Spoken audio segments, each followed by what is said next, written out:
శ్రీకాళహస్తి పట్టణంలోని ప్రభుత్వ బాలికల ఉన్నత పాఠశాలలో భోగి సంక్రాంతి వేడుకలను అత్యంత వైభవంగా ప్రభుత్వ పాఠశాల ప్రధానోపాధ్యాయులు చంద్రబాబు ఆధ్వర్యంలో విద్యార్థులు ఉపాధ్యాయులు ఘనంగా నిర్వహించుకున్నారు. అనంతరం ప్రభుత్వం మంజూరు చేసిన విద్యా కానుక సంక్షేమ పథకం ద్వారా మంజూరైన ట్యాబ్లను 8వ తరగతి విద్యార్థులకు ఉపాధ్యాయులు అందజేశారు.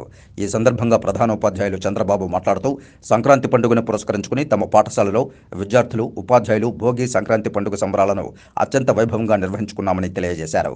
రాష్ట్ర ప్రభుత్వం విద్యార్థుల ఉజ్వల భవిష్యత్తు కోసం విద్యా కానుక సంక్షేమ పథకం ద్వారా అందజేస్తున్న ట్యాబ్లను 8వ తరగతి విద్యార్థులకు అందజేశామని, విద్యార్థులు ట్యాబ్లను తీసుకుని ఆనందం వ్యక్తం చేశారని తెలియజేశారు.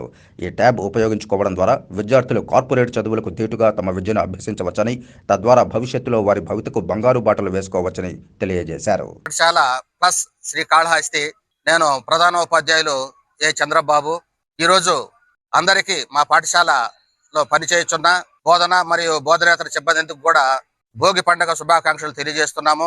మా విద్యార్థినిల ఉత్సాహంతో ఈరోజు మన పాఠశాలలో భోగి వేయడం జరిగింది.